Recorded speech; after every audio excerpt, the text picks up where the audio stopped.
Yo, isang puntong nais namin ipaabot. Obet at Pao nga pala ang manunulat ng Hyper Image.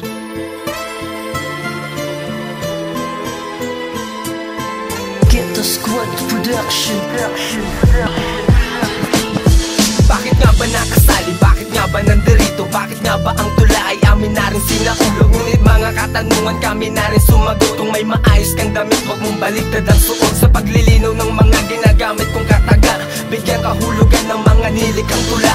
Tigilan pagalingan, tigilan ng banggaan, tigilan tirahan upang matigil ang gantihan. Pinasok ang tula, hindi lang para mag-angas, kundi ang bawat isa sa aming damdamin mailabas. Sa likod ng pagkatao at aming karanasan, kapupulutan mo ng aral pag ito'y napakinggan. Tula ang instrumento ko upang malaman ng lahat ang gusto kong iparating o paglabas man ng bigat. Ang talento kong ito di hayaang mabura, ganyan kahalaga sa akin ang pagsulat ng tula. Ang paggawa ng tula't kanta'y medyo mahirap din, pero di namin ginawa para lang ipagmagaling. Ang aral lang namin mailabas sa aming saloobin, sa pamamagitan ng pagsulat ng tula at awitin.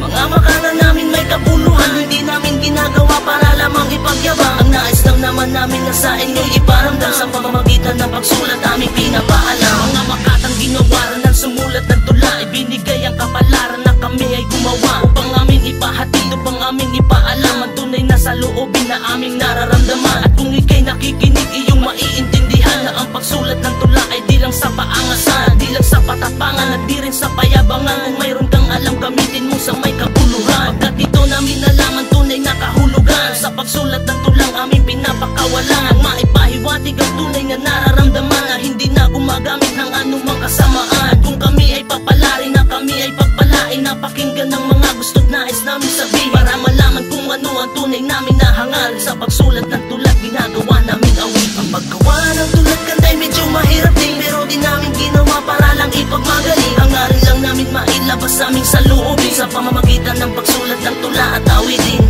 Mga makata namin may kabuluhan, hindi namin ginagawa para lamang ipagyabang. Ang nais lang naman namin na sa inyo'y iparamdam, sa pamamagitan ng pagsulat aming pinapaalam. Ang tula ang nagsisilbi sa aming daan, upang iparating ang aming saloobin, ang aming karanasan, kung paano nasali, kung paano napabilang, at kung paano kami umikot sa larangan ng aming napasok. At hindi hayaang mawala ang kahalagahan ng pagsulat ng tula. At kahit na anong mangyari, di namin to bibitawan. Ang paggawa ko ng tula, patuloy lang pangahawakan, at hindi na iiwanan at hindi pababayaan. Kahit na mapasama, ay amin lang ipaglalaban. Kung anong sinimulan, payayabungin lang naman, isang halaman na tumubo at tumani ng laman. Ang pagsulat ng tula, likas sa aking kayamanan ng talento kung ito na hindi nyo kayang bayaran. Para sa amin ng tula ay di lamang isang laro, hindi lang baboyan at di pakikipagbuno. Ginagamit upang maglabas ng may kabuluhan na tula, at hindi parang isang kabuluhan. Sa pagpasok ng taon na kami ay mapabilang, sa larangan ng tula na lubos namin ginagala. Mahal namin ng hip-hop kung inyong napupunan, ganyan kahalaga sa akin ang pagsulat ng tula. Ang paggawa ng tulat kanta'y medyo mahirap din, pero di namin ginawa para lang ipagmagaling. Ang aral lang namin mailabas sa aming saloobin, sa pamamagitan ng pagsulat ng tula at awitin.